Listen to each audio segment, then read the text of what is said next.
Okay, so I think we're going to get started. Good morning and welcome.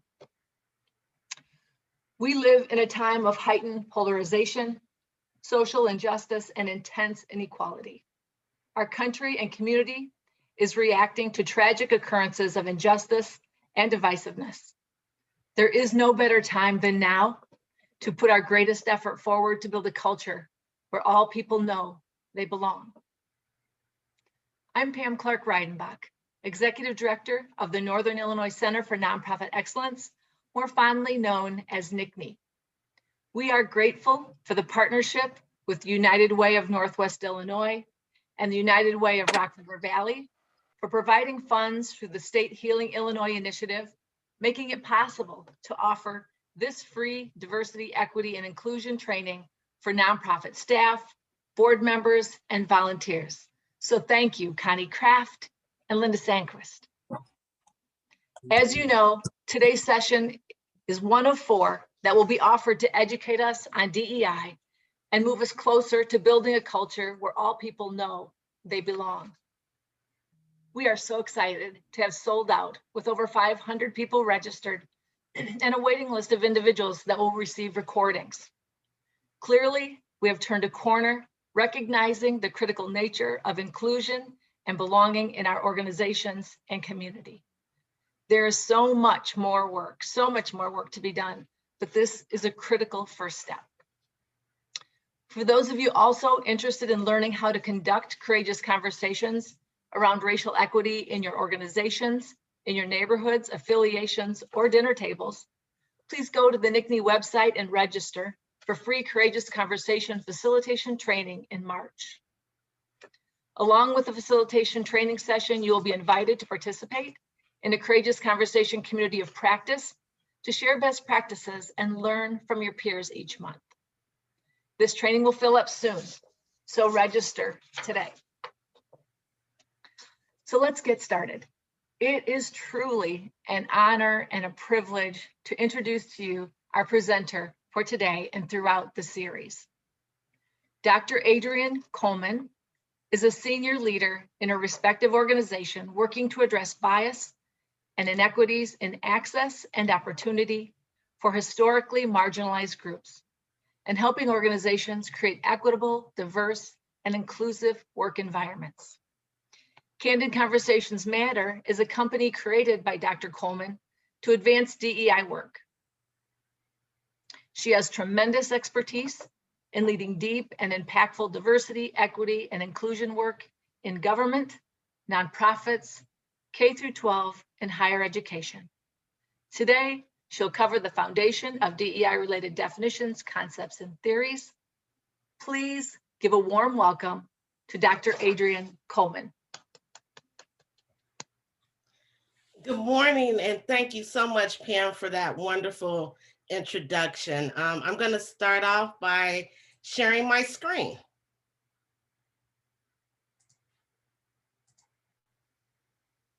And Pam, if you could please just give me a thumbs up and let me know that you see my screen. Great. So I love spoken word, so I'm going to start off with a spoken word piece this morning. I wasn't there in 1960 when students all over the South sat in at lunch counters demanding equal rights. I wasn't there in 1962 when men and women in Albany straightened their backs up, recognizing that a man can't ride your back unless it's bent. I wasn't there in 1963 when a group of people aroused the nation and brought into being the Civil Rights Bill and movement. It was his dream, but it's my reality. I wasn't there on August 28th, 1963, when Dr. King shared a dream that he had about a day when little Black boys and little Black girls could live in unity with little white boys and little white girls as sisters and brothers. That was his dream, but it's now my reality. See, I wasn't even born until 8 years after Dr. King shared his great dream with the nation. I didn't have to endure separate drinking fountains, separate bathrooms, or eat in the back of a restaurant because of the color of my skin. I've never had to participate in a boycott or sit-in for my freedom. I've had no living room civil rights meetings, no water holes knocking me down, no biting dogs tearing at my legs, nor any cocktail bombs being thrown into my home in my quest for civil rights. And that was his dream, that this be my reality. You see, I am the benefactor of a dream spoken for, fought for, suffered for, prayed for, and died for. And the journey is still underway. We have so much work left to do. Yes, we own homes, build businesses, experience fame, and coexist together as brothers and sisters because of the dream part 1. And now it's time for the dream part 2. Recognizing as Blacks, whites, Latinos, Asians, Jewish and Gentiles, Muslims, Protestants, and Catholics, that though there are many barriers that we've broken through, we still have hungry mothers, homeless fathers, and undereducated children. So now, my friends, it's time for the dream part 2. In this dream, there's no playing small and definitely no sleeping on the job, because like me, there's an unborn child out there that's counting on all of us. This dream requires you to wake up, stand up, speak up, hurry up, catch up, and oh, you definitely must show up. And in your own brilliance, do whatever you can do, because Dr. King handled the dream part 1, and now it's up to me and you to handle the dream part 2. So today, we're gonna talk about what that dream looks like. So Pam shared with you some information about my professional accomplishments. And while that's great, and I think I've contributed a lot to the space, I really want to start off by sharing with you who I am, the core of me, how I show up in this world, through what lens I look at issues, through what lens I problem solve. So I want to share with you my selfie. Now, when it comes to my race and ethnicity, I identify as Black and African American. And in this particular identity, I feel as if I've been very much oppressed in our society. I've been othered in our society. Now, many of you, as soon as you saw me speak, you may have made the assumption that I was Black, but I caution you not to make those assumptions. I've actually traveled the world studying the transatlantic slave trade, and there are people in Brazil and Cuba and Belize with my same skin tone, my same hair texture, and they don't identify as Black or African. Instead, they identify as Latina or Hispanic. So again, I encourage you not to assume how anyone identifies based on their perceived physical characteristics. Instead, we need to engage in conversation. Now, when it comes to my sex, I identify as female. In this particular identity, I feel as if I've been very much oppressed and othered in our society. However, when it comes to our sexual orientation, I identify as heterosexual. And in this particular identity, I feel very much privileged and I belong in this particular identity. Now, when it comes to my gender, I identify as cisgender, meaning I identify with the gender of my biological sex. I was born female and I identify as female. And in this particular identity, I feel as if I've been very much privileged and I belong. Now, when it comes to my pronouns, they are she, her, and hers. I share my pronouns because today we have individuals in our community who identify as transgender, gender fluid, gender neutral. And if we want to build rapport, if we want to develop relationships, it's important to share your pronouns. And that lets people know that you're genuinely concerned about who they are. They'll also be willing to share their pronouns with you, and they'll know that you're open. Now, when it comes to my religion and my belief system, I identify as Christian. I was born and raised in the Catholic faith. Now, while this particular identity, I feel privileged, And I feel as if I belong, this is an identity that I'm actually in constant conflict with. So why am I in conflict with this aspect of my identity? Well, while the Catholic Church has raised me and developed me and educated me, and it's still the church that I attend with my family, I don't necessarily agree with all of the traditions and ideals and beliefs of the Catholic Church, and thus the conflict. And I share that with you because you might be in conflict with some of your identities. Those who you serve may be in conflict with some of their identities, and that's okay. It's a natural aspect of life. It's also okay for your identities to evolve and change over time. Now, when it comes to my age and my class, I identify as middle age and middle class. And these identities, I feel very much privileged, as if I belong. And in terms of my ability, I identify as able-bodied and emotionally well. Now, I want to share a quick story with you. I've been doing this work for nearly 20 years. And when I first began doing the work, I really focused on race and class because those were the issues that resonated with me the most. Well, about 10 years ago, I learned a very valuable lesson in that I was wrong in my mindset, that thinking was wrong. And how did I learn this valuable lesson? Well, my brother, who had been able-bodied the majority of his life, became physically disabled because he developed multiple sclerosis. And so all of a sudden, I began to pay attention. My family and I could no longer go to some of the same spaces because they were not accessible to him. We had to call the fire department to get my brother in and out of our family building because there was no elevator. So I paid attention, and I share this with you because oftentimes when we're not impacted personally by some of these injustices that exist in our society, we don't pay attention. And it's really when we should be paying attention the most. These issues may not affect you, but they're affecting those that you'll serve. They're affecting some of your friends. They're affecting some of your colleagues. So it's important to pay attention so we can make sure that we advocate on behalf of others and serve as allies for others.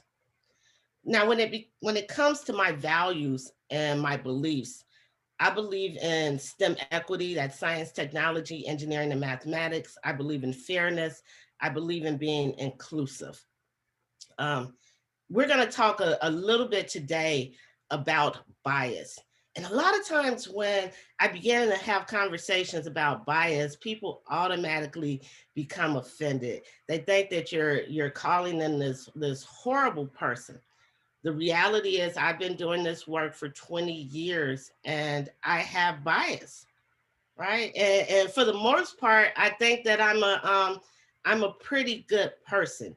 What's important is acknowledging that bias actually exists, thinking about the root cause of that bias, and then working every single day to diminish that bias. Now, some biased language that has been used against me. I've been referred to as an angry Black woman.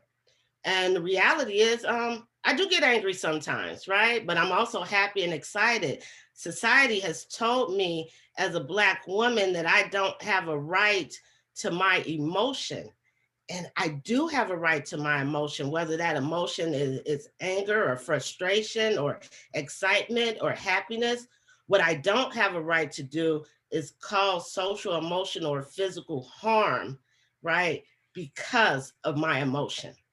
I've also been referred to as incompetent, and not because people have bothered to have a conversation with me to find out how I've contributed to this world, but just because of those stereotypical messages and images that they've seen and heard about who Black people are that have said that we are intellectually inferior, people have automatically made assumptions that I'm incompetent and have referred to me as that. Some social injustices that I have to confront in my life on a regular basis are racism, colorism, and sexism. So this is who I am. This is the core of me. This is how I'm showing up in this space with you today. So all of those aspects of my identity that I shared with you are really dimensions of diversity. Now, there's some very visible aspects of a person's diversity, and there are also these very invisible aspects of a person's diversity, such as my gender and my religion. You would have had no idea had I not shared that information with you. But even those visible aspects, right? My race and my biological sex. Again, I caution you not to assume based on someone's perceived physical characteristics, how they actually identify. Instead, we need to ask those questions, have the conversations.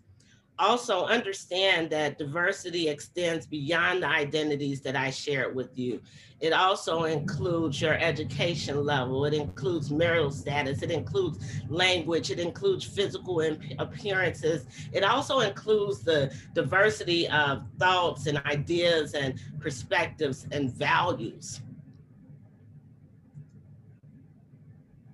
So today, I'm hoping that you all will engage in conversation through the chat. I'm hoping that you'll have a lot of questions. I'm hoping that you will share some of your perspectives, that you'll share some of your experiences, that you'll share your background. And in doing that, I want us to agree to a few guidelines. One is stay engaged, really be here, be present, actively listen. And a lot of times when we're having actual conversations with individuals, we're half listening because we're thinking about how we're going to respond. So we miss something. And so today I'm asking you to really listen to the concept fully, then pause, reflect, and then respond with any questions or reactions that you may have. I'm going to ask you to speak your truth. Sometimes we're afraid of speaking our truth because we don't want to offend anyone. Today, I'm going to speak my truth. I ask you to do the same. And if anything I say offends you, I give you permission to put ouch in the chat. We're going to talk about some issues that historically we haven't talked about. We're going to talk about issues that are going to make you uncomfortable. And I'm asking you today to experience that discomfort, to embrace that discomfort, because that's truly when learning happens. I'm going to ask you to expect and accept non-closure. We're going to talk about some issues that have gone unresolved for over 400 years. And after this 2-hour workshop today, they're not going to be resolved.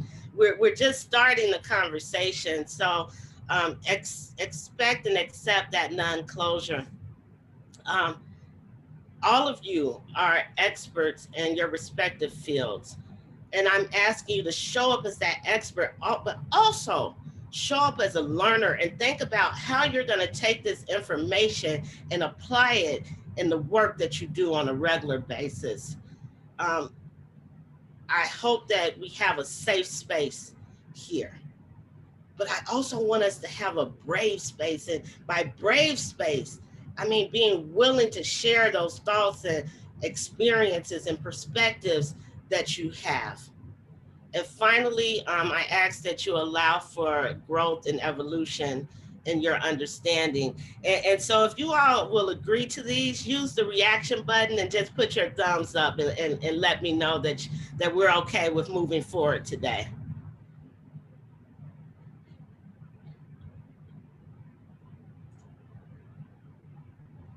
All right, I'm seeing those thumbs up, so that's great. At this point, I want to know who's in this space with me today. I want to know how you see the world. I want to know through what lens you problem solve. I want to know who you are. So I'm hoping that you will share 2 or 3 aspects of your identity in the chat.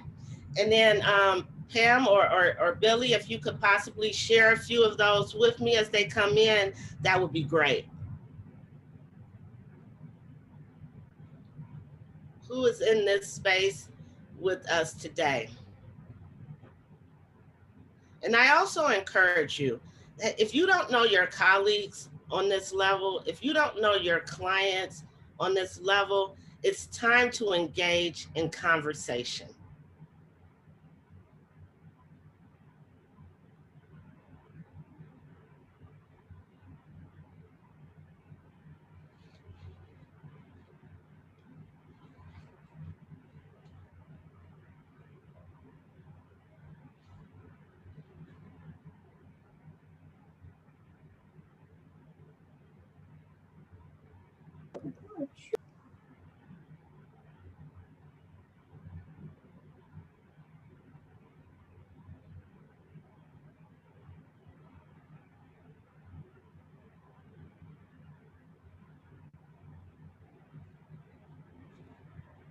And then Pam or Billy, have any chats come through? We do have some chats coming through, some great feedback and lots of thumbs up coming. So we have Melody shares she's Middle Eastern, no religion, angry. Christopher shares white, gay, cis male, he, him, his. Yes, I have bias, and yes, I'm a good person. Rashonda shares African American, female. Sharon shares African. Monique shares first generation Cuban American woman, single mom, hard and dedicated worker. And Janae shares woman, creative, and Christian. Laura shares, I identify as a Black American from Scottish, African, Irish, and English roots. And then we have many other responses. All right, thank you so much for sharing those with me, Billy. And I encourage everyone to continue sharing your identities through the chat so people can know who's in the space with them today. And I also encourage you, as I said, to get to know your colleagues and those who you serve on this much deeper level. It will definitely help to build rapport and develop relationships over time. Now, as I was going through my identity selfie, I talked about privilege and oppression. I also talked about othering and belonging. And sometimes because of how we identify, people put us into these categories of either othered or belonging. And when we're othered, it makes it feel like we're not human. We don't belong, right? But then when we're belonging, people say, yeah, you're definitely human. You're meant to be in this space. And that's a result of bias. When people are othered, it's because there's bias against them. And there are two types of bias. We have implicit bias as well as explicit bias. An implicit bias is really on an unconscious, unintentional level that's a result of negative messages that you've heard about who different groups of people are. And because of those negative messages, you internalize it and accept it as the truth, and you avoid those groups. We also have explicit bias. Now, explicit bias doesn't happen as often as implicit bias, but it does happen. Explicit bias is a very conscious, intentional bias, also as a result of negative messages that you've heard about who different groups of people are. And you've internalized that and you perceive these individuals now as a threat. So then you cause physical or social emotional harm because of that perceived threat. There's a book, Whistling Vivaldi. It's a great read if you haven't read it. I really suggest it. Well, in Whistling Vivaldi, it tells the story of a Black male college student who attends the University of Chicago. And he tells the story about how he's walking to class just like any other, student. And every day as he's walking to class, individuals who are walking towards him of different races, they cross the street as soon as they see him. Well, why do you think they cross the street? Well, they cross the street because they've heard all of these negative messages about who Black males are as aggressive and violent. And so in order to avoid that gentleman, they cross the street. That's implicit bias. Well, one day, the Black male college student, he decided that he was going to do something a bit different. So on this particular day, he's walking to class just as he does every other day. But on this day, he begins to whistle Vivaldi. Now, on this day, as he's whistling Vivaldi, those individuals who typically cross the street as soon as they see him, they didn't cross the street on this day. Why do you think they didn't cross the street? Well, all of a sudden, right, he showed them something that was different than those stereotypical messages that they had heard about who Black males are, right? He knows classical music. He knows Vivaldi. All of a sudden, he's not necessarily a threat. Well, in this situation, the Black male changed his behavior to make other people feel comfortable. It shouldn't be like that, right? The onus should be on people who've been in privileged spaces to make marginalized communities feel more comfortable. And that's what we have to begin to do. Use our privilege to advocate on behalf of others. Use our privilege and change our behaviors to make other people feel comfortable, to make them feel as if they belong, and to create an environment and community of belonging. So I want to give you a few more examples of bias. So a couple of years ago, Gucci put out this sweater, and you know, it got all the way out. It was produced, it got into the stores, but then people began to complain about it. Well, it reminded Black individuals, the Black community, of blackface.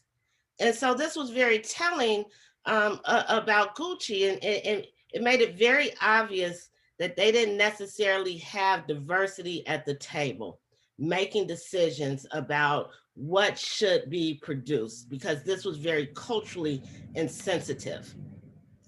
You see a gym shoe with a shackle around it. This gym shoe was put out by Adidas.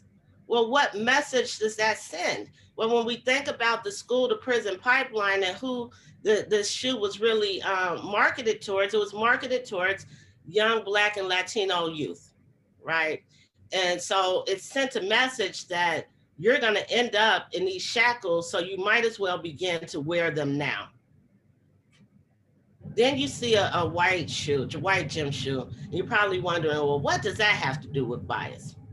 Well, this gym shoe, this white gym shoe, also put out by Adidas, was put out during Black History Month in celebration in honor of Black History Month. So think about that. We have a white shoe on top of this Black sole that's put out for Black History Month. What message is that sending? Gonna give you a few more examples. This is actually from Hurricane Katrina, so it's a bit dated, but we see examples like this every single day, multiple times a day. In the top picture, we have what appears to be a Black male. In the bottom picture, we have what appears to be a white male and a white female. I'm going to read the captions for each, and I want you to think about the difference in the narrative that's being put forth. In the top picture, it reads, a young man walks through chest-deep floodwater after looting a grocery store in New Orleans. The bottom caption reads, 2 residents wade through chest-deep water after finding bread and soda from a local grocery store after Hurricane Katrina. Do you see the difference in the narratives that have been put forth? We've automatically criminalized the Black male, but we made survivors out of the white male and the white female, yet all 3 were victims of the same horrific natural disaster. And again, we see these messages every single day, multiple times a day. And the more that you see them, the more that you begin to accept it as truth, even if you've had no interactions with individuals from those particular identity groups. I'm going to show you another one. This is a lot more recent, and it actually comes from the same news organization. It was the same crime on the same day. So first, let's look at the images that have been put forth. You have 3 white males who've been They have burglary charges pending. But look at their pictures. They have their nice yearbook picture. Nice, jacket. They have a nice tie on, right? And you look at them and you give them the benefit of the doubt and you say, no, they couldn't have done this. Then you have the 4 black males, right? They don't have those same suit jackets on. They have their mug shots that were put out. And you look at those images and you say, yeah, I've heard so many negative things about black males. They definitely did it. We might as well bypass the entire criminal justice system and send them straight to jail. Now, let's look at the actual wording. For the white male, 3 University of Iowa wrestlers arrested. Burglary charges are just pending, all right? But then you look at the black males in the wording. Coralville police arrest 4 and burglary investigation. They're already being investigated. Again, the narratives that are put forth are so different based on who you are. Want to show a short video because this bias extends beyond race, right? To a community that is oftentimes overlooked and should not be.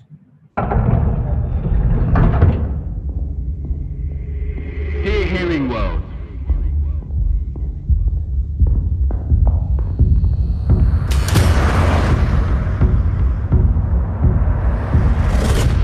I have left Earth in search of sounder orbits. A solar system where the space between a star and a planet isn't empty. I have left Earth in search of an audible God. I do not trust the sound of yours. You would not recognize my grandmother's hallelujah if she had to sign it. You would have made her sit on her hand, put a ruler in her mouth as if measuring her distance from holy. Take your God back. Though his songs are beautiful, they are not loud enough. I want the fate of Lazarus. For every deaf school you've closed, every deaf child whose confidence has gone to a silent grave, every BSL user who has seen the annihilation of their language, I want these ghosts to hoard your tongue-tied hands. I have left Earth. I am equal parts sick of your I'm hard of hearing too. Just because you've been on an aeroplane or suffered head colds, your voice has always been the loudest sound in a room. I call you out for refusing to acknowledge sign language in classrooms, for assessing deaf students and what they can't say instead of what they can. They did not ask to be part of the hearing world. I can't hear my joints crack, but I can feel them. I am sick of sounding out your rules. You tell me I breathe too loud, and it is rude to make noise when I eat.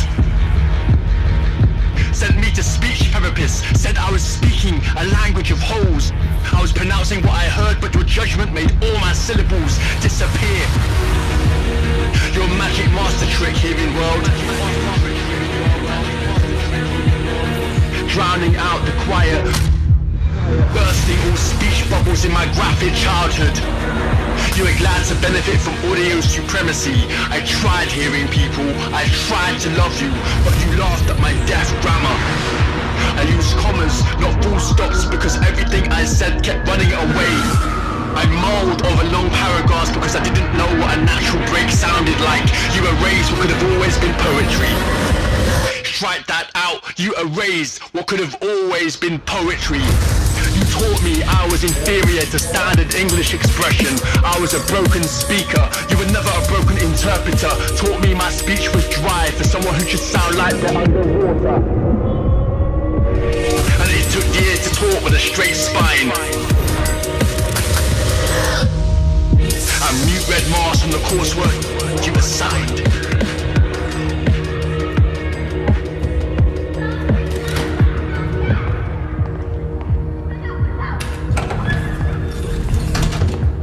Voices go missing like sound in space, and I have left Earth to find them.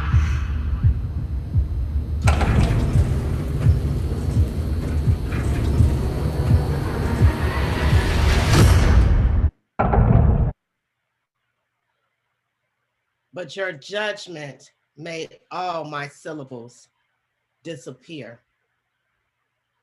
People are being judged because of who they are, how they were born, right? And it's causing trauma in people's lives. Now, when it comes to implicit bias, there are 3 types. We have attribution bias, availability bias, and affinity bias. Attribution bias causes people to make more favorable assessments of behaviors and circumstances for those in their in-groups. So let's think about this in the context of a hiring situation. Say you bring in 2 candidates, you find out that one actually went to the same school that you attended, and they were also part of the same honorary society that you were part of. So you make the decision to hire that individual because of the connection that you have, even though that individual may not be the best person for the actual role, but they're the best person for you. Then we have availability bias, and that's when decisions are made based on stereotypical perspectives. So let's go back to this hiring situation, and let's say that you're hiring for a leadership position. And for you, what's top of mind is that the best leaders are males. So in this particular, you bring in 2 candidates, 1 male, 1 female. And because for you, males make the best leaders, you decide to hire that male, even though that individual may not be the best person for the actual role. Then there's affinity bias, and that's when there's this tendency to gravitate toward and develop relationships with people who are more like ourselves and share similar interests and backgrounds. So if we go back to that hiring situation, let's say you're interviewing a candidate and you find out that this person just went on this huge hiking trip, and you love to hike. And so in your mind, it's like, we can bring this individual in and we can go through to all of these different hiking trips, even though that's not the best individual for the actual position. That's why it's so important that when we're making decisions, we check our bias before we actually make that decision to ensure that we're making the best decision for our organization, for our institution, for our role, and not the best decision for us as individuals in that role. There's also this language associated with bias, or the actions associated with bias. And most often we see them in the form of microaggressions, which are these very subtle verbal and nonverbal slights and insults and indignities, such as asking a person of Asian descent, well, where are you really from? As if they couldn't be from here. We also see it in the form of micro assaults, and this might be forbidding your child from dating someone of the same sex, but it's very conscious and intentional discriminatory actions. It could be flying a Confederate flag. And I bring that up because while it's in everybody's right to fly a Confederate flag, there is a very fine line between freedom of speech and hate speech, right? So in my community, there's this massive pickup truck, and on the back of the pickup truck, there are these 2 large Confederate flags, and the pickup truck, drives around the neighborhood. Now, while it's in that individual's right to do so, it's also something that incites fear. It's also an obsolete sign of slavery and racism, right? We also see it in the form of micro insults, and it might be telling a student of color or telling a person of color that they were only hired because of affirmative action. There's also this language associated with bias. Some of the things that I've heard are, well, you speak good English. Well, you expected there to be a language barrier, or it's really actually sending a message that you don't think I belong here. There's only one race, the human race. When I look at you, I don't see color. First of all, that's not true. We have been conditioned to put people in categories. So race and color are one of the first things that individual sees. And when you say that, what you're doing is making that person invisible. You're denying them of their racial experiences. You are a credit to your race. You are just so articulate, as if someone from that race cannot be intelligent. I treat everyone equally. No, you don't. You don't treat your family members the same. You don't treat your friends the same. You don't treat your clients the same. You treat people differently based on the relationship that you have with them. And when you say these words, what you're really saying is that you're incapable of being biased. And the reality is that all of us have bias, whether we want to admit it or not. Wow, how did you become so good at math? And that's said to a woman, as if women cannot be good at math fields, or are typically not good in math fields. And I work at a math institution, and I can tell you I have a lot of my female students who are brilliant mathematicians. A member of leadership asked a Latina employee during a meeting, well, what do Latinas think about this? She doesn't know. She knows what she thinks about this. She might even know what some of the research and literature says. She might know what some of her friends say, right? But she can't tell you what her entire community thinks about an issue. And it's so often that when you're a minority in a majority space, you are asked to represent your entire community. Do you know how huge of a weight that is? Do you know how much of a burden that is? But that's typically the expectation.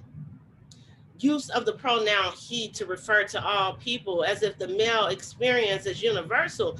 And there are so many people who are transgender and gender fluid and gender neutral, and there are so many pronouns out there. I mean, they and them has become grammatically correct at this point, right? There are also pronouns such as Z and V. I encourage you to go beyond today and learn about pronouns and understand the pronouns of those who you all are serving. LGBTQIA plus lifestyle, and that's lesbian, gay, bisexual, transgender, queer or questioning, intersex, and asexual. Well, it's the lifestyle aspect that's problematic, because when you say lifestyle, it really is implying a choice, and it's not who people actually are. Some language that I really want you to avoid, and you might look at this and you say, well, I was taught to use these words, or, you know, this is just a play on words. Well, the play on words is so important in building rapport. So first, I want us to avoid using language that's associated with biological sex, such as ladies and gentlemen, ma'am or sir, girls and guys, mothers and fathers. And again, I know historically we've been taught to use these terms, but it's important to use more inclusive language, such as the person's name. Use colleagues, friends, folks, everyone, parents. We don't want to say the handicapped or the disabled. Instead, people with disabilities or differently abled. We don't want to say the blind. Instead, people who are blind or have low vision. We don't want to say autistic child. Instead, child with autism. And again, you're probably thinking this is really a play on words, but what we're doing is we're having a focus on the person instead of the condition. So just modifying your language just a bit will help with building relationships with people of different identity groups. We definitely don't want to use terms such as retarded, slow, idiot, or moron. Instead, person with intellectual, cognitive, or developmental disability. We don't want to use crazy, insane, nuts, or psycho. Instead, person with psychiatric disability, mental illness, or not emotionally well. And we don't want to use wheelchair bound or conditioned to a chair. Instead, person who uses a wheelchair. By changing our language just a bit, it's going to make those who we serve feel that much more comfortable. So I shared with you that we have explicit bias. It doesn't happen as often as implicit bias, but it does exist. And this is some data from 2015 from the Federal Bureau of Investigation. And what we found is that there were 7,100 victims and 5,800 incidents of explicit bias, with nearly 60% of it being rooted in racial bias, followed by 20% in religious bias and 18% in bias related to sexual orientation. So people are being physically harmed just because of how they identify. The Kaiser family, they put out a survey to ask who feels they've been treated unfairly as a result of race. Now, this survey doesn't include all of the different races and ethnicities, but 53% of Blacks, 36% of Hispanics, and 15% of whites feel that they've been treated unfairly just because of their race.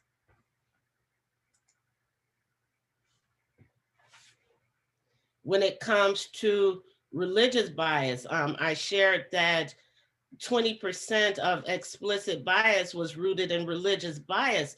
Well, that number most likely is truly underrepresented. We have a lot of people who do not report religious bias because of fear of retaliation. All right, so approximately 71% of Muslim, Arab, South Asian, Jewish, and Sikh New Yorkers don't report discrimination when it happens because they feel they're going to be judged. They feel that they're going to be retaliated against. Now, when we go to the actual workplace, what we found is that there is definitely evidence of gender discrimination at work that negatively impacts women more so than men in this regard, with 42% of women and 22% of men saying that they have experienced gender-rooted discrimination in the workplace. And when we go a little bit further and look specifically at our LGBTQIA+ community, we find that 92% of those in the community agree with the statement that they are working in a homophobic workplace. 92%. So think about that. If you have to come to work every day in a place that you know does not accept who you are, do you think that you're going to be productive? Do you think that you're going to bring your full potential? No, right? Because you have to deal with that trauma every single day, and you have to relive those experiences every single day. 40% of the community say they've experienced harassment in some form, and 90% of our transgender population have actually experienced harassment or mistreatment on the job, or they've taken steps to avoid it. And when they typically have taken steps to avoid it, it means that they are hiding who they are. So you can't come to work and be your true, authentic self. Again, that's traumatic. I just want to take a minute and pause from the bias information just to kind of talk a little bit about our LGBTQIA+ community, because a lot of these terms are new for some and people don't have a full understanding, but we want to make sure that we're using appropriate language. So when it comes to gender identity, this is about, in your mind, who you are. And it could be on the spectrum of woman, man, or gender queer. When it comes to gender expression, this is how you are expressing yourself in terms of your dress, in terms of your gestures. And again, it's on the spectrum. It could be feminine, it could be masculine, or androgynous. And it also can change. I actually had a student, 1 week, the student would come dressed in very feminine clothes, skirt, heels. The next week, this individual who actually used they and them pronouns would come and be dressed in a very masculine way. And this went on for an entire school year. So it is, understand that everyone has a right to be who they are and dress how they want, even if it does not align necessarily with their physical characteristics. When it comes to biological sex, we're talking about the organs that we're born with, and you could have male organs, female organs, or you could have both and be intersex.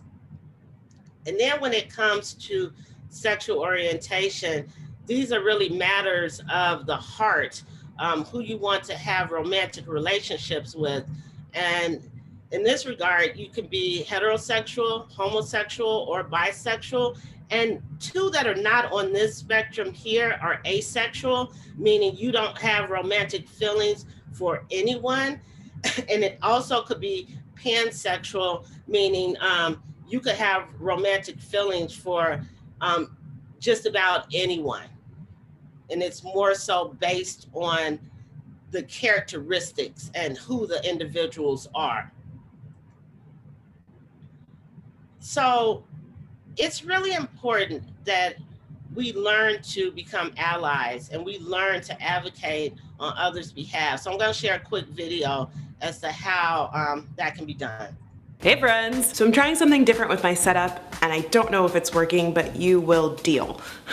Imagine your friend is building a house and they ask you to help, but you've never built a house before. So it'd probably be a good idea for you to put on some protective gear and listen to the person in charge, otherwise someone's gonna get seriously hurt. Look, I'm helping! It's the exact same idea when it comes to being an ally. An ally is a person that wants to fight for the equality of a marginalized group that they're not a part of. We need your help building this house, but you probably should listen so you know what to do first. Let's do this.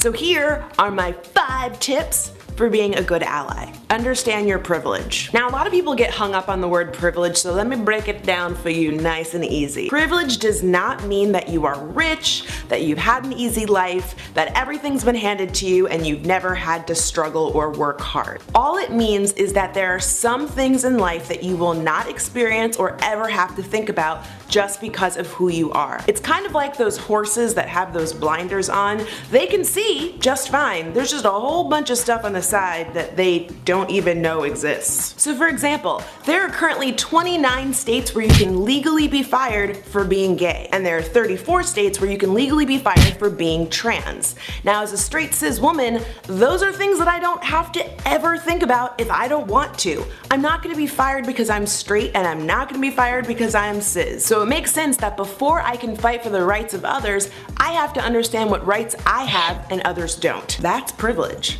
Listen and do your homework. It sounds like a no-brainer, but it's not possible for you to learn if you aren't willing to listen. So you gotta know when to zippa the lippa. I don't know. You get what I mean. But that's the thing that's so cool about social media. There are so many people sharing their stories all around the world and connecting with people that they normally would never get a chance to without the power of the internet. So do your homework. Start reading blogs, tweets, news articles, and stories so that you can get caught up on the issues that are important to the communities that you want to support. Speak up, but not over. If the fight for equality was a girl group, the ally wouldn't be the lead singer or the second lead singer. They'd be Michelle. An ally's job is to support. You want to make sure that you use your privilege and your voice to educate others, but make sure to do it in such a way that does not speak over the community members that you're trying to support or take credit for things that they are already saying. This isn't Mario Kart. Stay in your lane. Realize that you're gonna make mistakes and apologize when you do. Nobody's perfect. Unlearning problematic things takes time and work, so you are bound to mess up and trip and fall. Okay. But don't worry, you can brush yourself off and get right back up. I'm back up! Just remember that it's not about your intent, it's about your impact. So when you get called out, make sure to listen, apologize, commit to changing your behavior, and move forward. Last but certainly not least, actually the most important thing on this list, is remember that ally is a verb. Saying you're an ally is not enough. You gotta do the work. 1 through 4. 1 through 4. As always, there are links in the video description box to some of the things I mentioned in this video. Hey friends! So like I said, it's really important to be an ally. And in order to become an ally, we need to be able to reflect upon our own bias. We need to be working actively to diminish our bias. So this is the cycle of socialization that really talks about the root cause of bias. So if we think about when a person is first born, right? Babies are so innocent and free of judgment and perspective and unbiased. But then as they grow and develop, they begin to hear different messages, first from their parents and family members. Then they go out there into the world and they hear different messages from the organizations they belong to, the churches, the schools. They hear more messages from social media and television. And depending on whether or not those messages are negative or positive about groups of people, they begin to accept it as truth and their reality, right? And eventually those individual messages, right, they become these collective ideas, and different groups are put into these spaces of privileged groups and oppressed groups, right? And when you're in this privileged group, you could actually say, well, I'm privileged. These injustices don't affect me. And you could do absolutely nothing about it, promote the status quo. Or you could say, well, I have an issue with others being oppressed. And I'm going to use my privilege because I know when others are oppressed, it results in their dehumanization. It results in them not belonging. It results in them being silent. It results in self-hatred, right? And so you could say, I'm going to really do something about it. I'm going to use my privilege. I'm going to advocate on behalf of others. I'm going to raise my consciousness. I'm going to interrupt this injustice that happens, and I'm going to transform. So let me give you an example. I shared with you in my identity selfie that I was in conflict with my religious identity. Well, there's a reason for that. I was taught by the Catholic Church that if you're part of the LGBTQI plus community, that was something that's sinful, right? And again, I'm not speaking negative about the Catholic Church. These are my lived experiences, but that's what I was taught. And what I knew being a Black person is that I've been discriminated against. I'd had to face racism, and it's not a good feeling. So I didn't ever want to discriminate against anyone else. As a matter of fact, I have friends from the Catholic school that I attended who had become, they came out as lesbian. But all the messages that we heard is that they are committing sins. And so I really began to question that. And when I got to college, I began to go deeper in my questioning. And so what I decided to do was actually learn more about the community. Even though I'm not a member of the community, I wanted to learn more. And so I began to attend meetings, our Spectrum meetings, which was our gay pride group on campus. I began to attend events, and then I began to do some reading on my own. So I changed my awareness, right? I began to transform my mindset, and I put myself in a position to learn as much as I can so that I can become an advocate and ally to the community. So what are some things that you can do to actually really interrupt the implicit bias that exists? One is give up being color, gender, and age blind. Don't buy into that popular notion that you should be blind to difference. It is impossible and it backfires anyway. Your unconscious mind sees and reacts to visible differences, even if you consciously believe that you don't. Research demonstrates that believing you are blind to people's differences actually makes you more biased. The better course is to acknowledge these differences and work to ensure they aren't impairing your decision-making consciously or unconsciously. You want to retrain your brain. And to do so, you need to develop the ability to be self-observant. Pay attention to your thinking, assumptions, and behaviors, and then acknowledge, dissect, and alter automatic responses to break those underlying associations. I want you to actively doubt your objectivity. Take the time to review your decisions. Pause before you make a final decision. Question your assumptions and first impressions. Ask others for feedback to check your thought processes. Ask yourself if your decision would be different if it involved a person from a different identity group. And finally, justify your decision by writing down the reasons for it. This will help to promote accountability, which will help make unconscious attitudes much more visible. Be mindful of your snap judgments. Take notice every time that you jump to a conclusion about a person belonging to a different social identity group. Have a conversation with yourself about why you are making judgments or resorting to stereotypes, and then resolve to change your attitude. Put yourself in situations to learn about who different groups of people are. Go to a gay pride parade, attend an NAACP meeting, engage in mindfulness. A lot of times we're making those snap judgments and decisions when we're stressed. Engaging in mindfulness will help to reduce our stress and help us not make such snap judgments. Have courageous conversations, especially with people who are different than you. Engage in true cross-cultural relationships. Sometimes people will say to me, well, Adrienne, I have a Black friend. Great, you've checked the box. And I say, well, I have a white friend, and I've checked that box. But how deep are those relationships? Have you been to one another's homes? Have your children played together? Have you gone on vacation together? Have the conversations gotten deep, or are you really talking about, oh, it's a nice day outside, it's freezing here. It's actually like cold and snowy here. But how deep are those conversations? Another thing is find commonalities that you have with people who are different than you. Yes, I'm focusing on difference today, but we also want to see what we have in common, and that will help to also diminish bias. And finally, remind yourself that you have implicit bias. You can't run away from it.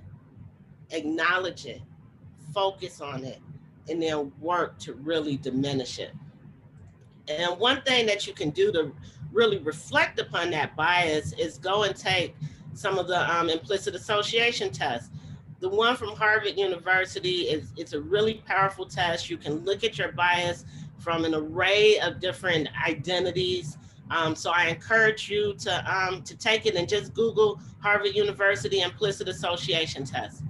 And at this time, I want to pause and I want to see if you all have any questions, any thoughts, any perspectives. You can put things in the chat and Billy will, when it comes in, let me know if there are any questions or any thoughts or perspectives that people want to share.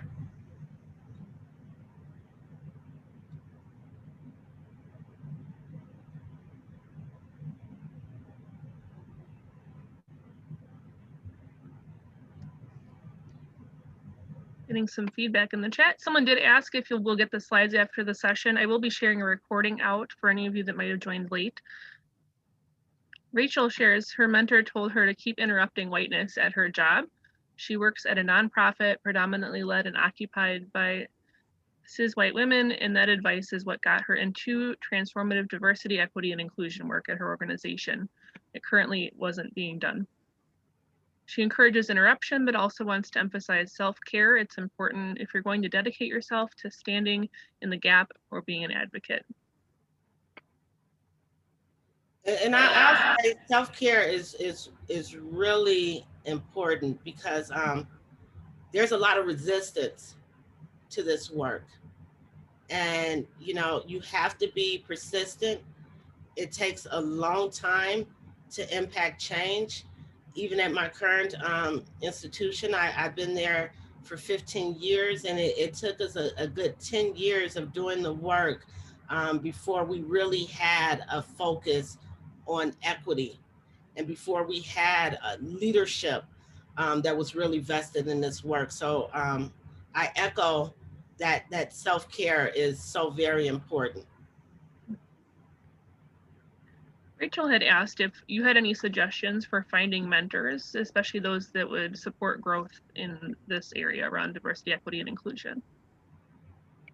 So mentors, you know, you definitely have people who have put a lot of literature out there. You have people who are blogging about it. I would start there, but really before you find a mentor, I would say, make sure that you're educating yourself, right? Get that foundation. And then from there, I would reach out to people who are actually doing the work. I talk to young people all the time and try to serve as mentors.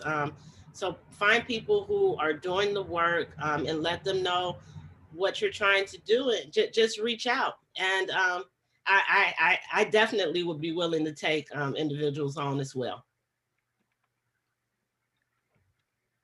Someone else had asked if you had any advice for young adults that are still forming their opinions of the world while they're trying to work on strategies for eliminating implicit bias. You want to center the voices of individuals who have been historically and who are currently being marginalized. You want to make sure that they are part of the conversation.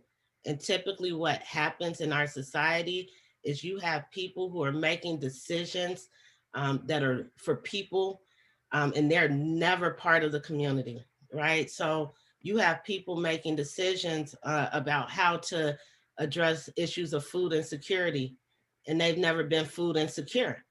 So how are you making any sort of decisions when you haven't had that experience?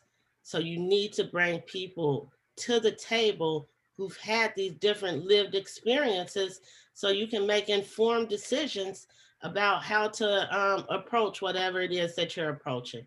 Mm-hmm. So that would be my biggest advice.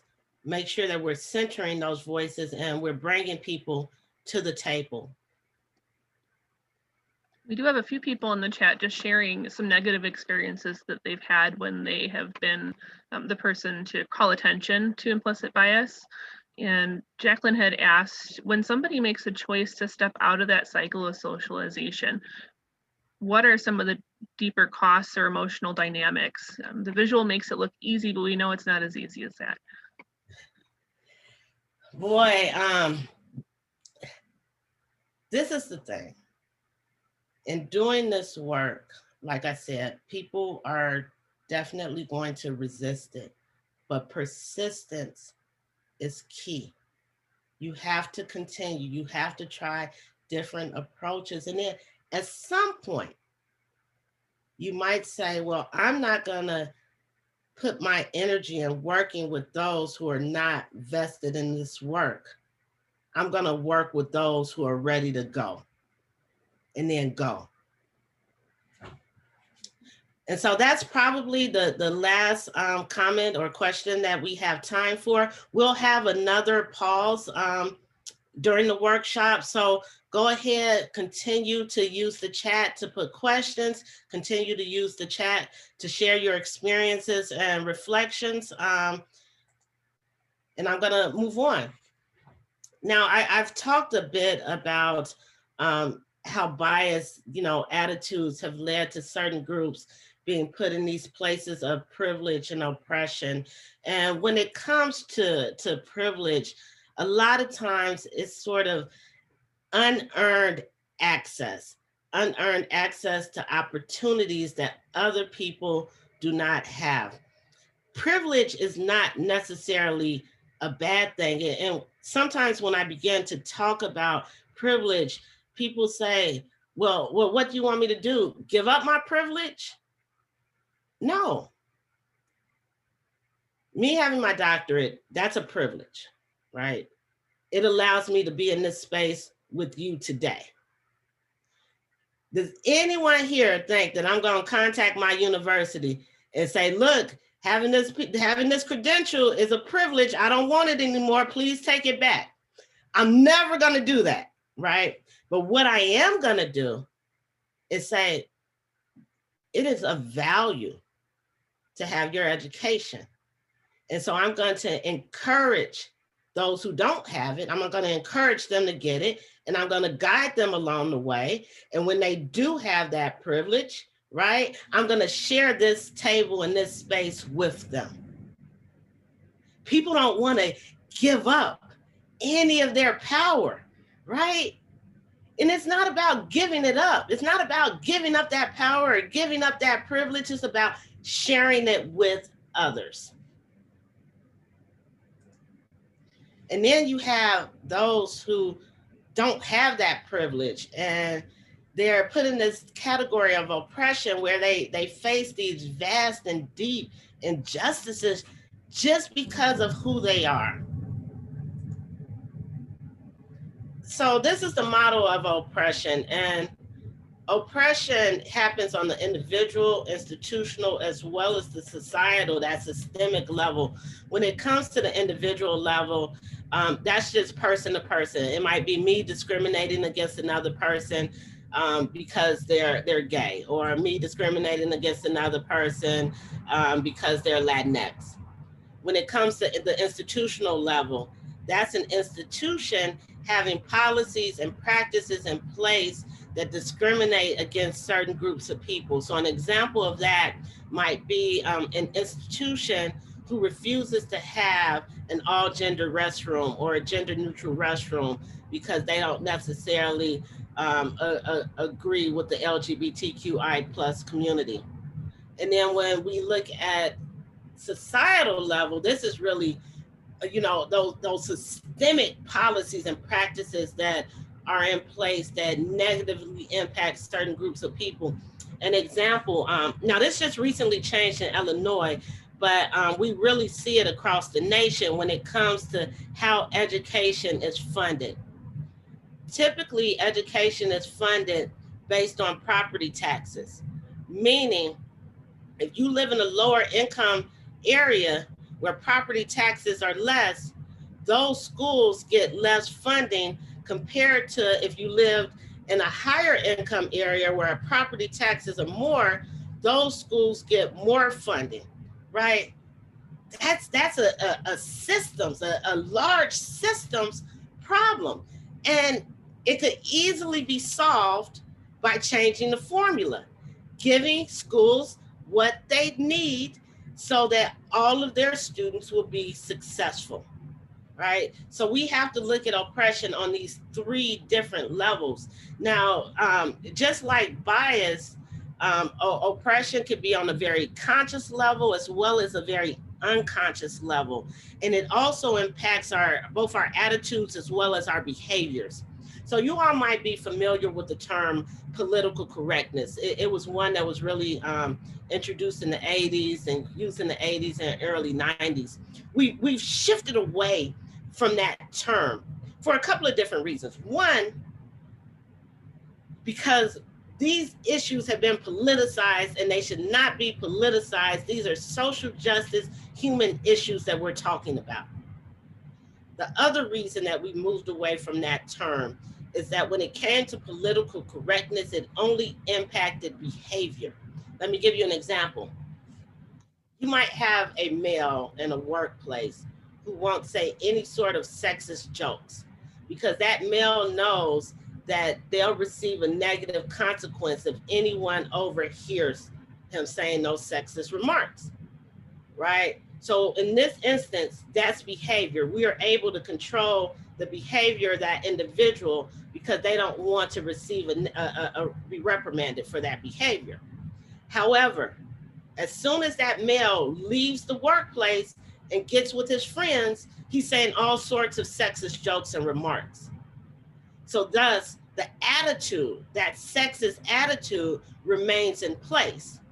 So when it comes to doing this work, we have to impact both behavior as well as attitude. Now it's easy. It's easier. I'm not gonna say it's easy. It's easier to impact behavior, right? Because we can do that with policy. What's difficult is changing the mindset and attitude of individuals. And that's why it takes persistence. It takes a lot of different approach. It takes a long time. So that's the model of oppression. And I just want to kind of give you a couple of examples of oppression, right? We see it in terms of salary, right? So if you look at this chart, we can see here that our Asian and our white community, they make the most money in here in America, in our society. But also what I want you to look at is within each of these racial groups, you still have men that make more money than women, right?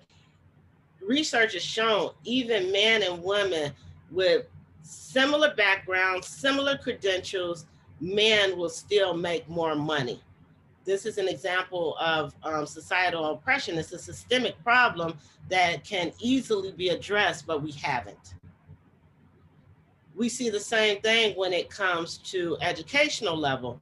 Now, many of you all would probably assume that the more education you have, the more money you make, and that's the typical rule of thumb, even though depending on your field, if you're an entrepreneur or if you're in STEM, that could definitely be different, right? So, but I want you to look at even within each educational category, men still make more money than women. Again, a systemic issue. So at this point, I want us to engage in a poll. So Billy, if you could go ahead and launch the first poll.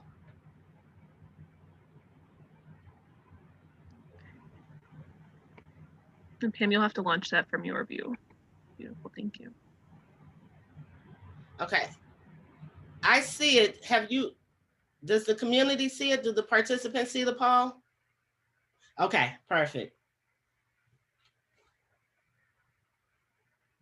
So, and I want you to think about, areas that you've been privileged in throughout your life, areas that you've been oppressed in throughout your life.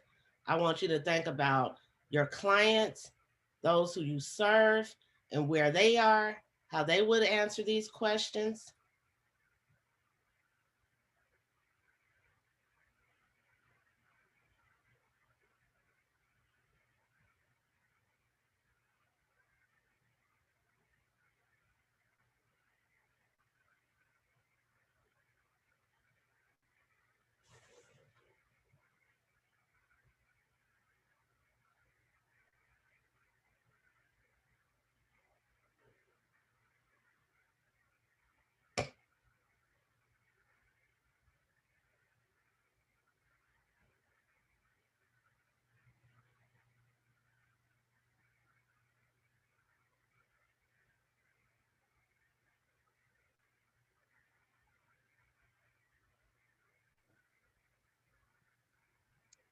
Let me know when you want to end the poll, Adrienne. Okay, we're only about 24%, so let's give it a little bit more time.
All right. We're at about 70, almost 80%. So let's go ahead and close out the poll. All right, so let's take a look at our answers so we could see, think about who's in this space with us today. We have 35% of you said your ancestors were forced to come to this country or forced to relocate from where they were living. So think about how much of those individuals' history and heritage and traditions were lost. They don't have a full sense of who they are because of how they came to be in this country. You have 90% of you who have felt uncomfortable or angry about a remark or joke about how you identify. 90%, right? So let's think about that, and let's think about individuals who are experiencing these sort of remarks every single day and the trauma that that causes. Number 3, this is always an interesting one. If pimping and prostitution, drugs, or other illegal activities were a major occupational alternative in the community where you were raised, please respond yes. And we had 21% of our participants respond yes. So I come from one of these communities, and I often get, aren't you so happy that you got out? No, I love the community that I was raised in. And I understand that the resources did not exist. And when I talk about resources, I'm talking about quality education. I'm talking about jobs. I'm talking about programs and services for young people. I'm talking about food insecurity. And when you don't have access to resources, but still need to survive, then you might make a different decision. And that decision might be to engage in this quote unquote illegal behavior. But for those individuals, all they're trying to do is survive and feed their families. All right. So just want you to kind of think about that. We have 29% of you who have been food insecure, right? And this is still happening in our world. Some of your clients are food insecure. We have 59% of you who were embarrassed or ashamed of your clothes, your house, and your family car. Right? How many of your clients are? How many of your clients are ashamed of where they live? And so don't want you to come there. Don't want to meet with you because they don't necessarily have clean clothes or good clothes to wear. Are we mindful of these issues when we're serving others, especially considering that some of us in this space have experienced these issues? We have 41% of you who've been, discouraged or prevented from pursuing academic or work goals. Some of you may be experiencing that right now. We have 70% of you who've tried to change who you are, right? So you wouldn't be judged and ridiculed. 63% of you have seen people of your same identity groups in roles in social media and TV that are degrading. This is how bias continues to be developed.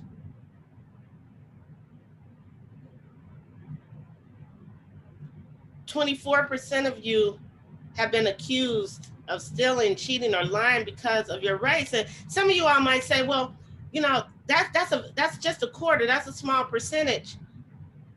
In doing this work, it's going to be so important that we don't focus on the majority. It's going to be so important that we don't focus on what's statistically significant.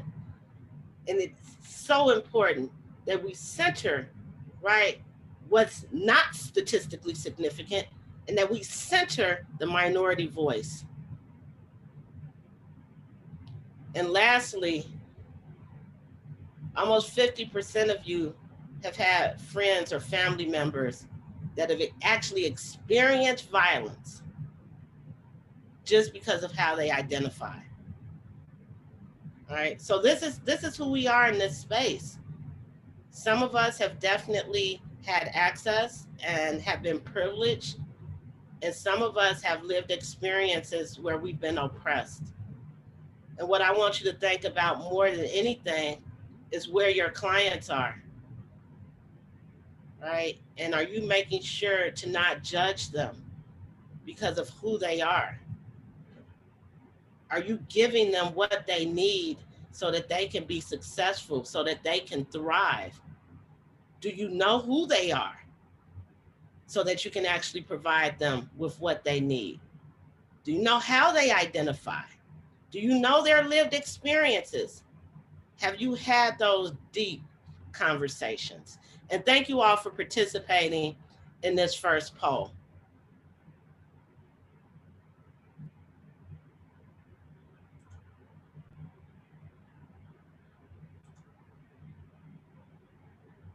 So sometimes we're in this sort of privileged space, it leads to internalized superiority, like this sense of entitlement.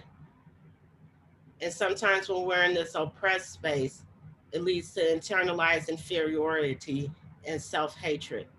As a matter of fact, I did not feel comfortable in my own skin until I was 25 years of age, because what society told me about who I am as a Black woman is that I'm incompetent, I'm inferior, I'm aggressive, and I'm angry. And I believed that for a long time in my life. And it wasn't until I actually moved to New Jersey and worked at Rutgers University that I did not feel I had to give 200% just to prove that I was competent. It was the first time that I really felt comfortable in my own skin. So this is real.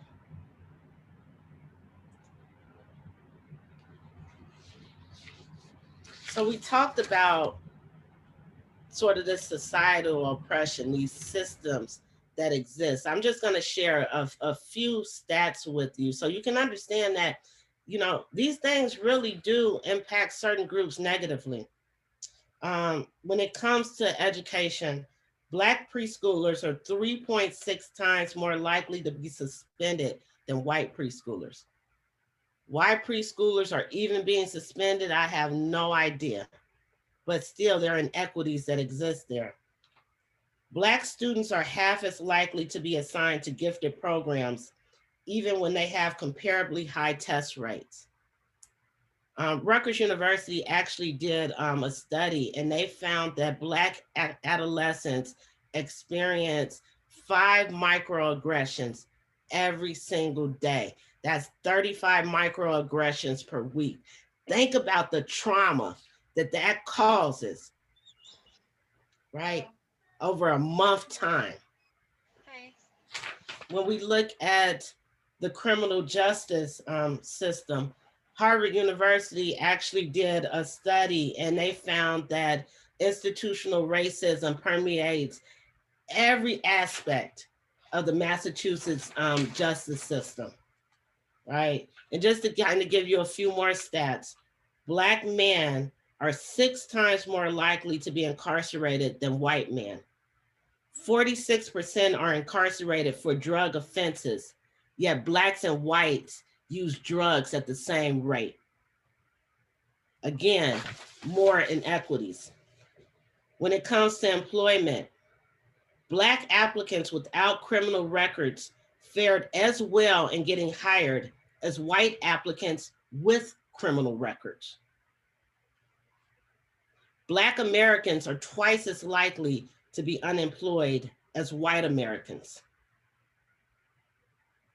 When it comes to media, 85% of decisions about what's going to be put forth in the media is controlled by white males. Of the top grossing films, 73% of the speaking roles went to white Americans, 12% went to Black Americans, and 5% to Latinx Americans. And when it comes to health, Black Americans report experiencing discrimination at significantly higher rates, and it's led to post-traumatic stress-like syndromes, not from war, but from being Black in America.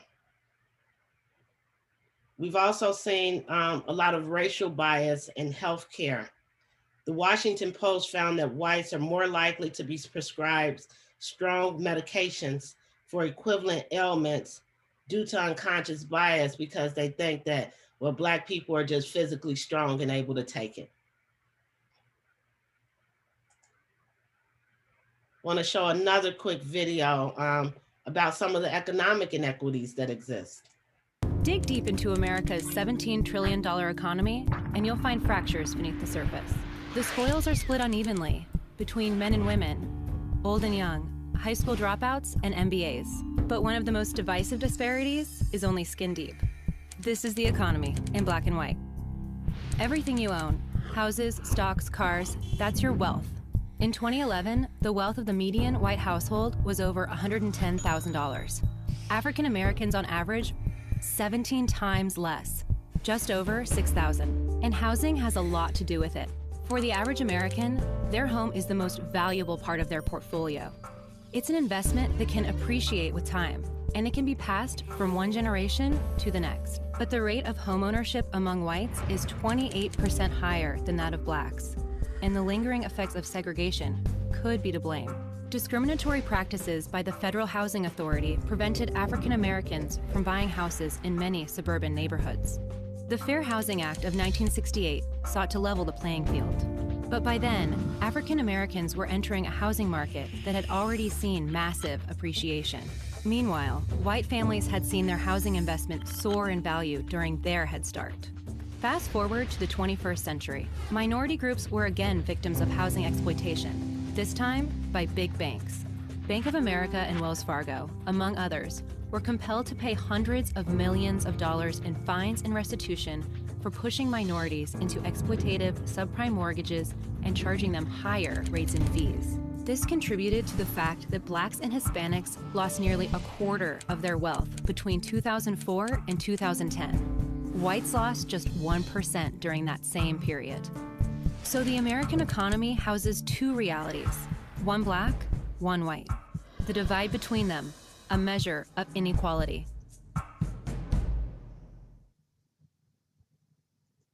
Dig deep. So these oppressive systems, they exist in so many forms, right? In our economic system, our religious systems, our cultural systems. You know, we have to ask ourselves the question, when it comes to economics, who owns, who controls, who gets? When it comes to religion, what religious beliefs or practices, right, are okay, are mainstream, right? When it comes to culture, what values are evidence? What do people believe? Who influences what people believe in?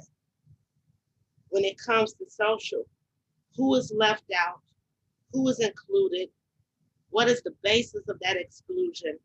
And what is the basis of that inclusion? So we have all of these different systems that really interact with one another and have contributed to certain groups being in very privileged places and others being in places of oppression.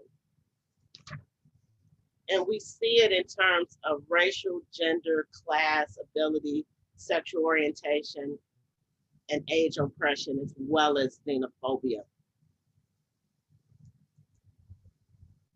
And our reality is that we have a long history of bias that has led to oppression here in America. I mean, if we think about the women's movement, for 150 years, women have been fighting for their rights. First for the right to vote, then for the right to work in safe, a safe workplace, then for reproductive rights, and today with the Me Too movement, you know, just making sure that women are not victims of sexual violence and harassment, right? So 150 years, yet these issues still continue. We see the same with our LGBTQIA+ community. This community has been fighting for their rights for over 100 years. Members of the community have had to fight for their right to marry, the right to not be diagnosed as mentally ill, the right to have intercourse the way that they want, the right to fight in the military, and it still continues. If we think about America's foundation, many people came here for religious freedom, yet we become one of the most intolerant places in terms of religion. We've been anti-Catholic, we've been anti-Mormon, and as a matter of fact, after 9/11, there was a 1,600% increase in hate crimes against Muslim Americans. 1,600%. Yet this is our foundation. And when we look at bias that's led to oppression by race, I want to first look at our indigenous community. This is their land that we stand on. Our Native community was here first, yet they did not get their constitutional rights until 1924. They were the last group to get their citizenship rights. But this is their land, right? Then, and after Pearl Harbor, what we found is that we began to remove our Asian community from the West Coast, and we said, well, this is for national security. And then if we think about today, what's been happening at our borders, specifically coming from Mexico to America, you know, and people are coming here for an array of different reasons. And what happened? They got stopped. And then we had this separation of children from their parents. Right now, we have parents who don't know where their children are. Think about if you went to a different country and you lost one of your children. How much of a panic would you be in? How traumatic would that be? And that's what we are doing right now in the United States. And guess what? We have a long history of doing it because we did it 400 years ago when you brought Black people from Africa to be enslaved. This history exists. And then I said, you know, specifically in my community as an African American, people say, well, you know, Adrienne, we had a Black president, racism doesn't exist, slavery ended, you know, so these are not issues anymore. Well, if you look at the bottom row of this set of pictures, the third picture in, it says slave for sale, in parentheses, Naperville. This was an ad that was put on Craigslist in 2019. And it was, an ad was placed in the paper by 2 high school students. And they put a picture of a Black male. And this person used to actually be their friend, someone that they played with, right? And the part that's blurred out says, thick N-word for sale. We fought for and are still fighting for freedom.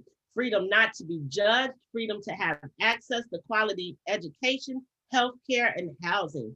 From the slave revolts to Dr. Martin Luther King Jr. and the Civil Rights Bill and movement, and by any means necessary to the Black Panther Party and hip hop, to the Million Man March, and now Black Lives Matter, we are still fighting for our freedom.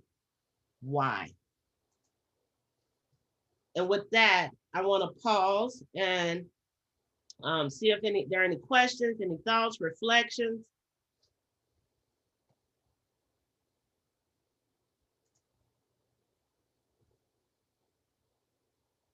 So Billy, if there's anything in the chat, please let me know.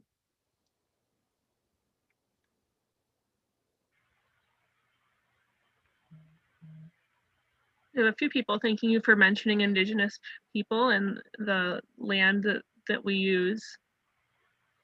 Jessica shares that she wants to thank you. This is one of the most intersectional DEI trainings she's attended.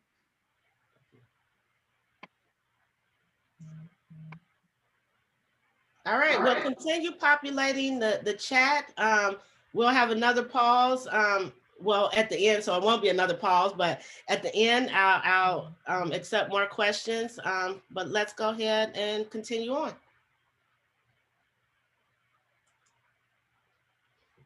So this is the pyramid of hate, and basically, it's saying that the root of hate, right? It starts with biased attitudes. Biased attitudes leads to acts of bias, which leads to systemic discrimination, which leads to bias motivated violence, which leads to genocide. We can dismantle this pyramid if we diminish our bias. That's where it starts. So let's think about this pyramid in terms of what's been happening currently in our society. So when we first really found out about coronavirus here in America, it was what, about a year ago, right? So let's think about this. January of 2019 or 2020, we had people who were supporting our Asian businesses, had no issues with our Asian community. Then comes March of 2020, coronavirus really hits America, is really being discussed in the media. We have leadership who refers to it as this China virus. And guess what? Everyone followed along. Everyone. A community that we were just engaged with, that we were just, patronizing their businesses. All of a sudden, we turned on that community. Just like that. And we heard things like, diseased Chinese people, go back to China, Wu flu. Those are acts of bias. Then when we look at that pyramid and we think about coronavirus even more, we also see elements of systemic discrimination. We have our Latino community who's being hospitalized up to 3 times the rate of white American. That's a result of systemic discrimination. That's a result of not having access to the healthcare needs, right? Prior to coronavirus. We see it with the Black community. Black people dying at higher rates from COVID-19. As a matter of fact, I talked to you earlier in my selfie and I shared that I was emotionally well. Well, the reality is I haven't been emotionally well most of 2020 because my dad caught coronavirus and he had a lot of the underlying health issues that Black people have because they haven't had access to quality health care. Right? Result of systemic discrimination. And it's not only because of a lack of access, it's also because of a mistrust that specifically our Black and Latino communities have of our healthcare system. I don't know how many of you are familiar with the Tuskegee syphilis experiment, in which Black males who thought they were going to be treated for syphilis, and we actually had the treatment, instead were not. And they were not given that treatment because our US government decided, well, we want to study what happens in these Black males. So because of that, in this history, right, you had a community who today who don't necessarily trust our healthcare system. We saw the same with our Black and Latino females, in which we had a group of people being forced or coerced to become sterile. And this is the caption above this picture. It says, Preventing the defective from reproducing would benefit humanity. This practice didn't end until 1974 and it lasted for 45 years. So if there's this history that negatively impacted your community, would you trust the healthcare system? Would you access it? The reality is a system of racism has definitely impacted COVID-19.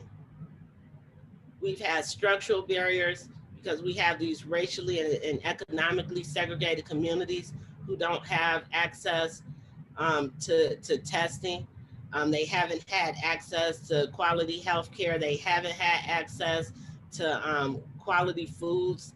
They haven't had access to good drinking water. We have people being turned away from testing. So people that don't have access to testing, just like some of our schools in segregated communities, right, go underfunded. We see the same with our hospitals in certain communities. You have more of your essential workers who happen to be Blacks and Latinos, so they have to go out into the world, putting themselves at risk because they have to work, they have to survive, right? They can't sit at home and use Instacart and some of the other different resources that people have, right? So systemic racism, systemic discrimination has impacted what's happening right now in terms of COVID-19. And so I actually have a public health background. And so this is what I think that needs to be done. We have to treat racism as a public health crisis, as racism has a long history and is interwoven into every fabric of America. We have to rebuild the trust of the Black and Latino communities in the public health system by acknowledging the history, providing access to excellent culturally responsive healthcare, and having an intentional focus on addressing racially based health disparities. And then we need to develop a culturally responsive education protocol to educate diverse groups about COVID-19, providing them with the resources that they need to be tested, treated, and now receive their vaccine. So let's also move on to what's been happening in our community in relation to that pyramid of hate. And we've seen bias-motivated violence. All of this just in the last year. And we've seen this bias-motivated violence with the murders of George Floyd, Breonna Taylor, and Ahmaud Arbery.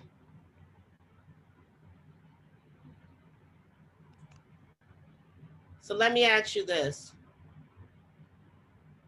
Have you checked on your colleagues?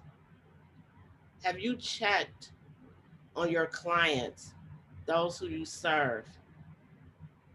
Have you started having conversations about issues of race and other social injustices?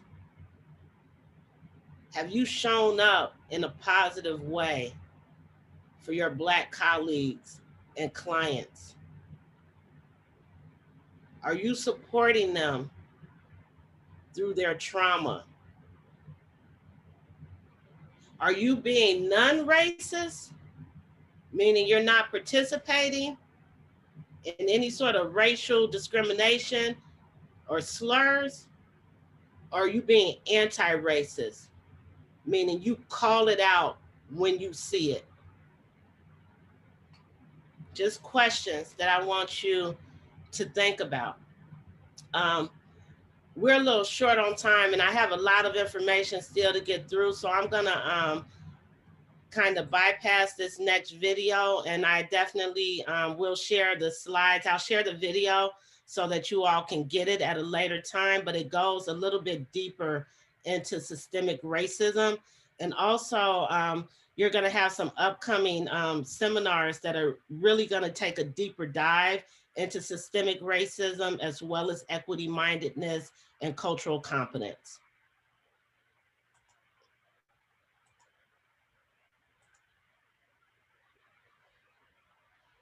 This is the cycle of liberation.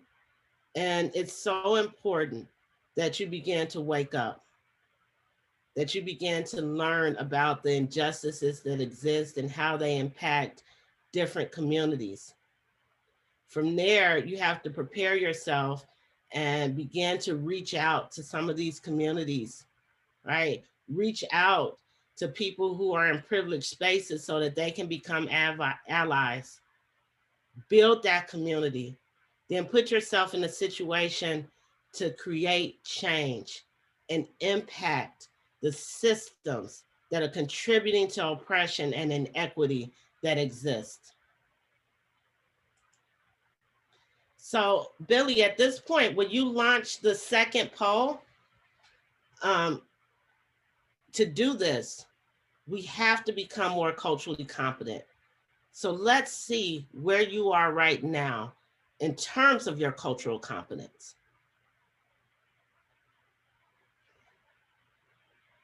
So this is still the first poll.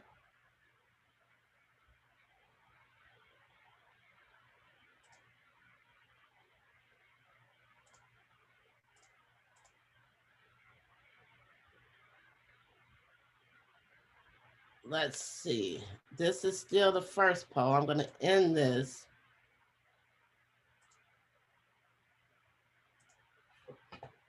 Let me see if I can get the poll 2 up. So we can't get the second poll up right now, but some questions I want you to think about. Are you aware of your own biases and how they affect your thinking? Do you speak up if you witness another person being humiliated or discriminated against? Are you interested in the ideas and beliefs of people who don't believe as you do? And do you respect their opinions even when there's disagreement? Do you believe there are policies and practices in place that negatively impact people outside of the majority culture? And if so, what are you doing about it? And do you constantly evaluate your worldview and how it affects your interactions with different groups?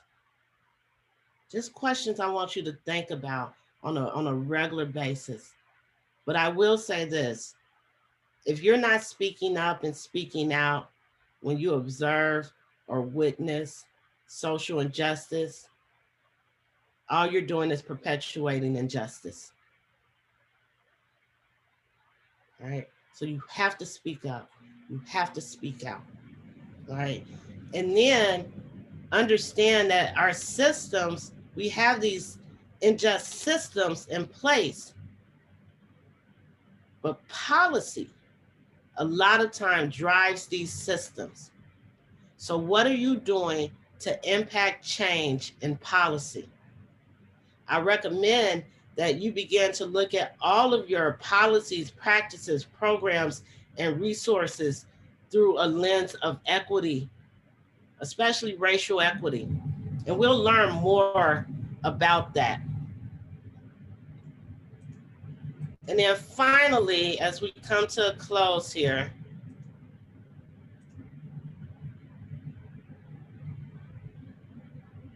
it's going to be so important that you all have data to really inform how you're going to approach diversity, equity, and inclusion. And so it's so many benefits of doing this work.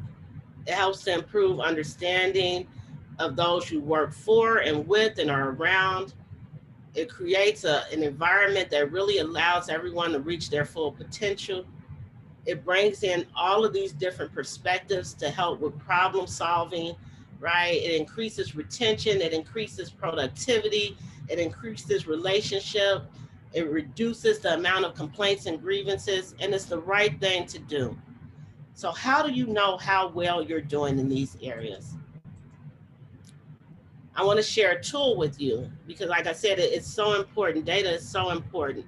So the Center for Global Inclusion has actually created the Global Diversity and Inclusion Benchmarks. It's actually a free tool, and it's used by nonprofit organizations, governmental institutions, educational agencies, and it helps to really assess how diverse and inclusive your organization is. Is it an organization of othering, or is it an organization of belonging? And so there are some 5 different approaches that they've referenced in terms of how you approach diversity and inclusion. And it ranges from competence to compliance to dignity to organizational development to social justice. So I want you to think about, where are you in terms of your personal approach to diversity and inclusion? Where's your organization? And does your approach align with your organization's approach? And if it doesn't, that needs to be an area of discussion. And then I want you to finally think about, what approach would your clients want you to use in your interactions with them? This assessment allows you to look at your institution in 14 different categories and rank whether or not you all are really inactive, you're not doing any work, you're reactive, you're being proactive, you're progressive, or you're at a best practice. Most organizations are not at that best practice level yet, but this will really allow you to take a deep dive into your institutional culture in terms of how diverse and inclusive you truly are. And like I said, it's a free assessment. So it's time for you all to awake, to become woke, and then get to work. Let us be dissatisfied until America will no longer have a high blood pressure of creeds and an anemia of deeds.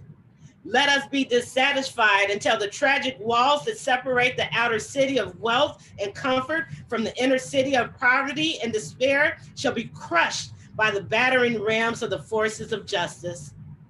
Let us be dissatisfied until those who live on the outskirts of hope are brought into the metropolis of daily security.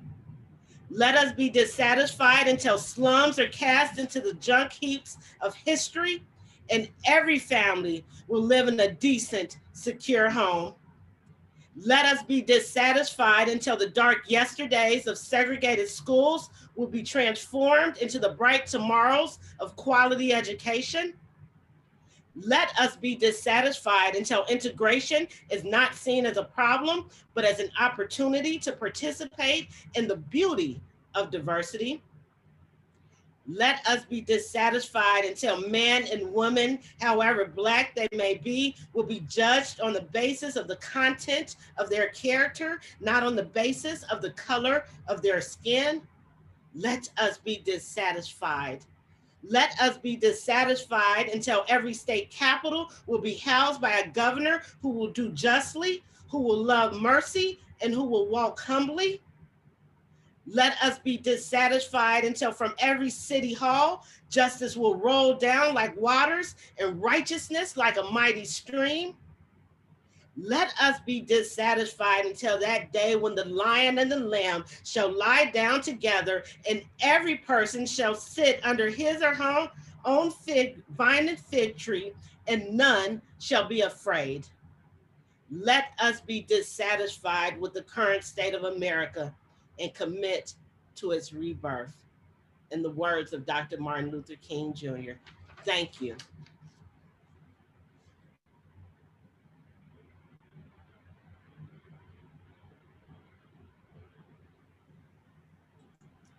So that is all I have for you today. I hope that you have found value in some of this information.